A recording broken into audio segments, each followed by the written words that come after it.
Hey guys, it's Elliot and I hope you are having a fantastic day. And today we are talking about 3 non-negotiables, 3 must-haves in order to buy a house, townhouse, condo, apartment.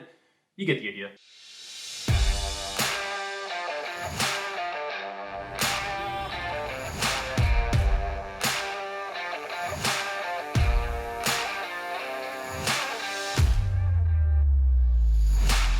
Now, throughout my real estate career, I've had many people reach out to me and say, hey, Elliot, I'm thinking about buying a place and I have no idea what to do. There's so much detail that goes into a real estate transaction. However, if you need to start somewhere, knowing these 3 non-negotiables is a great place to start. Now, 2 things. 1, quick disclaimer before I get started. Although I find this information to be useful, has gotten me to where I am today, I'm sharing this information for entertainment purposes only. Be sure to seek guidance from your respective professionals where and when it is needed. And 2, if you also don't mind giving this video a like and subscribe, as it does help the channel, it would go a long way.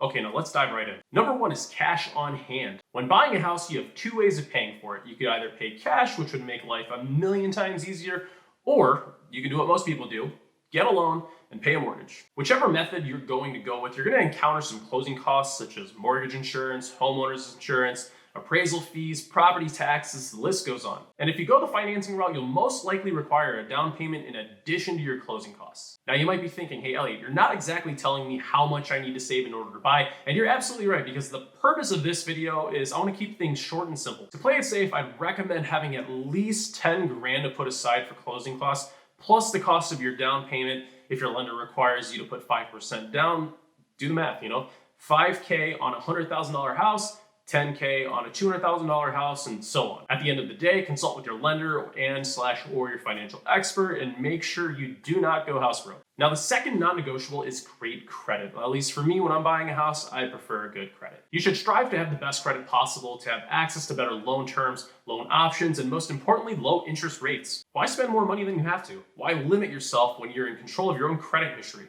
If you intend to buy your own place at some point in the future, my suggestion is to understand the rules of credit and respect it. Your future self will thank you more than you know it today. Now, the third must-have is a low debt-to-income ratio. Once again, for the people in the back, I repeat, a low monthly debt-to-income ratio. Now, what does that mean? You add up all of your monthly debt expenses and you divide that number by your gross monthly income, the amount of money that you earn before taxes. Lenders look at your debt-to-income ratio and use this metric to determine how much they're willing to pre-qualify you for. So if you're thinking about buying a home in the near future and you're trying to lower your debt-to-income ratio, start paying off some of that debt and don't accumulate more. It'll give you more homes to choose from and you won't be limited when you are ready to start your home search. Now keep in mind, these 3 non-negotiables complement one another. I've seen this more often than I'd like. Someone can have the best credit in the world. However, if the debt-to-income ratio is not there because you've accumulated so much debt or don't make enough money for what you're looking to buy, unfortunately, you won't qualify for a loan. Now let's flip that. Let's say you have amazing credit,